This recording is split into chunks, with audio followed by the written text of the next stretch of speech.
حضرت ابو مسلم خولانی رضی اللہ تعالی عنہ، جن کا نام گرامی عبداللہ بن صوب رضی اللہ تعالی عنہ ہے، یہ حضرت محمد مصطفیٰ صلی اللہ تعالی علیہ وسلم کی امت کے وہ جلیل القدر بزرگ ہیں کہ جن کے لیے رب تبارک و تعالی نے آگ کو بے اثر کر دیا تھا، اسی طرح سے جس طرح حضرت ابراہیم علیہ السلام پر نار نمرود کو گلزار بنا دیا تھا۔ یہ یمن میں پیدا ہوئے اور حضور صلی اللہ تعالی علیہ وسلم کے دور مبارک ہی میں ایمان کی دولت سے مالا مال ہو چکے تھے۔ حضور کے حیات ظاہری کے زمانے ہی میں اسلام لا چکے تھے، اور حضور کے حیات طیبہ کے آخری دور میں یمن کے اندر نبوت کا ایک جھوٹا دعوے دار اسود انسی پیدا ہوا، جس نے لوگوں کو اپنی جھوٹی نبوت پر ایمان لانے کے لیے مجبور کر رکھا تھا۔ لوگ اس کی جھوٹی نبوت کے پیروکار بن گئے تھے، اس کے اوپر ایمان لا چکے تھے۔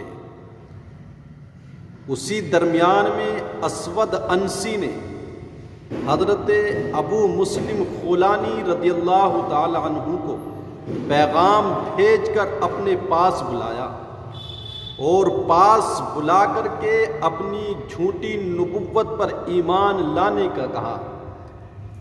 حضرت ابو مسلم خولانی رضی اللہ تعالی عنہ نے اس کی جھوٹی نبوت کو تسلیم کرنے سے انکار کر دیا، جس کی وجہ سے وہ آگ بگولا ہو گیا اور کہنے لگا کہ تم محمد صلی اللہ تعالی علیہ وسلم کی نبوت پر ایمان رکھتے ہو؟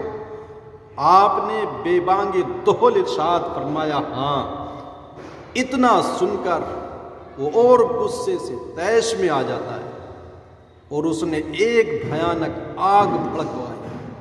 آگ تیار کی گئی اور حکم دیا کہ ابو مسلم خولانی کو اس آگ کی نظر کر دیا جائے۔ اس کے رفقا نے آپ کو پکڑ کر اس آگ کی نظر کر دیا، آگ میں ڈال دیا حضرت ابو مسلم خولانی رضی اللہ تعالیٰ عنہ۔ کچھ دیر کے بعد آپ اس بھڑکتی ہوئی آگ سے صحیح سلامت واپس باہر تشریف لے آتے، جب بغیر کسی نقصان کے، بغیر کسی پریشانی کے اسود انسی اور اس کے رفقا نے آپ کو آگ سے باہر آتے دیکھا تو ان لوگوں کے اوپر ایک ہیبت سی طاری ہو گئی تھی، اور یہ لوگ اب فکر مند ہو گئے تھے۔ اس کے رفقا، اس کی جھوٹی نبوت کے پیروکار اسود انسی کو مشورہ دینے لگے کہ آپ ایسا کریں، ابو مسلم خولانی کو جلا وطن کر دیں، کہیں ایسا نہ ہو کہ ان کی وجہ سے جو آپ کے پیروکار ہیں ان کے ایمان میں تسلسل آ جائے اور ان لوگوں کے قدم پھسل جائیں، آپ کی نبوت سے وہ انکار کر بیٹھے۔ اسود انسی نے رفقا کی رائے کو، ان کے مشورے کو تسلیم کیا، اور آپ کو جلا وطن کر دیا جاتا ہے، یمن سے آپ کو نکال دیا جاتا ہے۔ حضرت ابو مسلم کو جلا وطن کیا گیا، تو یمن سے نکلنے کے بعد ایک ہی پناہ گاہ تھی، اور وہ مدینہ منورہ تھی۔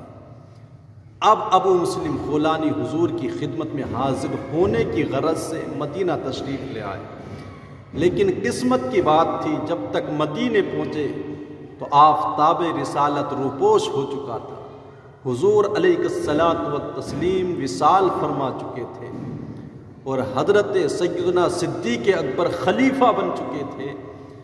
ابو مسلم خولانی نے مدینے میں مسجد نبوی کے قریب پہنچے، مسجد نبوی کے دروازے کے باہر اپنی اونٹنی کو بٹھایا، اندر مسجد میں تشریف لے گئے، ایک ستون کے پیچھے کھڑے ہو کر نماز ادا کرنے لگے۔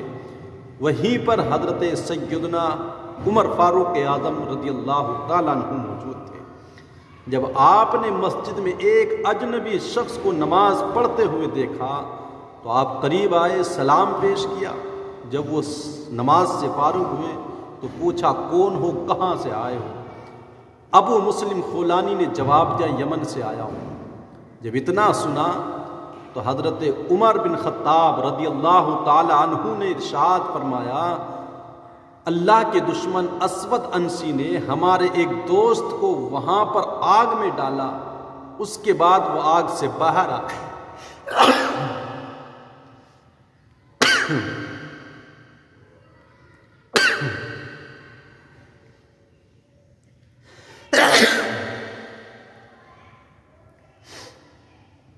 اسود انسی نے ہمارے ایک دوست کو آگ میں ڈالا تھا، آگ ان پر بے اثر ہو گئی تھی، اس کے بعد ان کے ساتھ اسود انسی نے کیا معاملہ کیا، ان کا کیا بنا؟